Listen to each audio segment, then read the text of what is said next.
നമുക്ക് പലപ്പോഴും സംശയം തോന്നാറുണ്ട്, ടൊയോട്ടയാണോ വലുത് അതോ നമ്മുടെ ബെൻസ് ആണോ വലിയ കമ്പനിയെന്ന്. നമുക്ക് ജസ്റ്റ് ഇതിൻ്റെ മാർക്കറ്റ് ക്യാപ്പ് ബേസിൽ ഇതിലേത് കമ്പനിയാണ് വലുതെന്ന് നോക്കാം. നമുക്ക് ആദ്യം ജസ്റ്റ് നമുക്ക് ടൊയോട്ടയുടെ മാർക്കറ്റ് ക്യാപ്പ് നമുക്ക് നോക്കാം. നെറ്റ് വെർത്ത് ഓഫ് ടൊയോട്ടയുടെ നമുക്ക് ജസ്റ്റ് നോക്കാം. നെറ്റ് വെർത്ത് ഓഫ്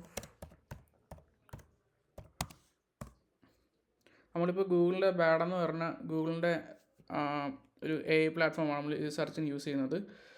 ഇപ്പം ഇതിൻ്റെ ഏറ്റവും പുതിയ നെയിം ഇപ്പോൾ ബാഡ എന്നുള്ള നെയിം അറിയുന്നത്. ഇതിപ്പം ജെമിനി എന്ന നെയിമാണ് ഇതിനുള്ളത്. അപ്പോൾ നമുക്ക് ജസ്റ്റ് ഇതിനകത്തിൽ പറയുന്നത് വെച്ച് നോക്കിയാൽ ടൊയോട്ടയുടെ മാർക്കറ്റ് ക്യാപ്പ് വരുന്ന ഏകദേശം 261.16 ബില്യനാണ് ടൊയോട്ടയുടെ മാർക്കറ്റ് ക്യാപ്പ് വരുന്നത്. നമുക്കിനടുത്ത് ബെൻസിൻ്റെ മാർക്കറ്റ് ക്യാപ്പ് നമുക്ക് നോക്കാം.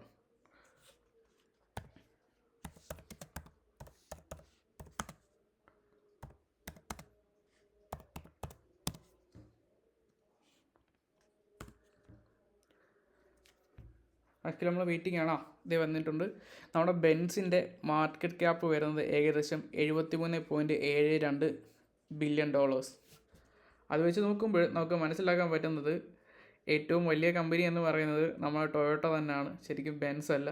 നമ്മളെപ്പോഴും ബെൻസിനെയാണ് വിചാരിക്കുന്നത്. ശരിക്കും ബെൻസ് പ്രീമിയം സെഗ്മെൻറ്റിൽ നിൽക്കുന്നൊരു വണ്ടി മാത്രമാണ്, അല്ലാതെ അവർക്ക് നോർമൽ കാർസ് ഒന്നും ഒരു സ്റ്റാർട്ടിംഗ് റേഞ്ച് വെഹിക്കിൾസ് ഒന്നും. പക്ഷേ ടൊയോട്ടയെ സംബന്ധിച്ചിടത്തോളം അങ്ങനെയുള്ള വാഹനങ്ങളുണ്ട്, പ്രീമിയം വെഹിക്കിൾസ് ഉണ്ട്,